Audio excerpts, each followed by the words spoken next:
Kamon ng bagyo. Yung service naman, I mean yung ataol, saka yung magiging pagkabalsa mo sa kanya, ililibre ko yun. Hindi ko na pababayaran sa inyo. Ngayon, bilang pagtulong na rin at hindi naman nga ganun kalaki, bibigay ko po ngayon ng libre yung ataol at yung pagkakabalsa mo sa inyo. Kasi ganun rin ko, yung ako naman, kung hindi naman siya aayusan dito sa mismong bahay at ilalagay natin siya sa maayos na ataol, hindi ko pababayaran yung mismong ataol. Yun nga po, si Imbira po, kahit naman niya daw po wala nang ayos kasi masigip lang yung Po. bossing eh. Ayun na po. Kasi kung ano, iaalis din namin siya dyan. Kaya lang po yan gusto nung maano nung magulang. Siyempre, di naman po pwede magtagal eh. Po. Siya po kasi si Sariang kahapon, kaya hindi naman din siya Hindi makakalabas mailaba. agad. Ngayon, ang gusto makita. Ito ibig sabihin, kaya ako pinasiservisyo niya para lang tumagal yung bata ng abutan niya. Kung halimbawa, 2 to 3 days siya abutan. Yung pong sa may gayak, kahit wala na. Ngayon po, paano pong ano, huwag niyo na pong intindihin yung gayak. Yung gayak. Opo, ato naman po ang inano kay ate. Nakikiusap nga po si ate sa akin, hanggat maaari, tumagal yung bata para makita man lang daw niya. Ngayon, kapag inalis namin dyan yung bata, obligado, sisirain ulit namin yan. Ngayon, bibigyan ko kayo, bibigay ko lang naman po yan, hindi ko pababayaran. Dahil hindi naman ganun po kalaki halaga nung puhunan sa maliliit na taol.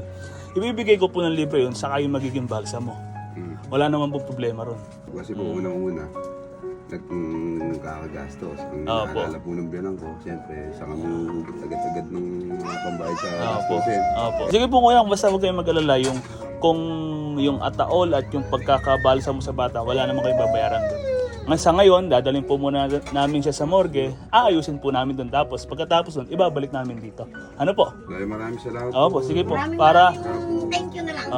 Hindi, naman po yun hindi naman ganun kalaki, kaya kaya natin gawa ng paraan. Ang importante lang naman po kasi abutan Makita lang ng nila. nanay. Hello ate, yung baby mo nasa morgue na. In-explain ko po doon sa biyanan niyo po ata yun doon sa yung isang lalaki na yung service naman, I mean yung ataol, saka yung magiging pagkabalsa mo sa kanya, ililibre ko yun. Hindi ko na pababayaran sa inyo. Para magkaroon ng kaliwanagan sa inyong mga nanonood, meron nag-text sa akin at ito nga yung kausap kong kanina. At ang sabi niya sa text ay pumanaw nga daw yung baby niya kagabi pa ng alas 10. Tinatanong niya kung magkano yung magiging pagkabalsa mo at yung magiging service. Ngayon bilang pagtulong na rin at hindi naman nga ganun kalaki yung magiging abono natin, ibibigay ko po ngayon ng libre yung ataol at yung pagkakabalsa mo sa baby. At sa pangalawang text ni ate, ito babasahin ko sa inyo baka po pwede nyo na din i-vlog yung baby ko para na lang po sa memories ng anak ko. Ang sabi pa nga ni ate, pwede nyo din po pakita yung baby ko sa vlog. Yun din po gusto ko, yung may alaala po siya sa akin. Hindi ako mayaman, wala ako ng kahit na anuman, pero sa ganitong maliit na bagay, sana makatulong po kami sa mga nangangailangan.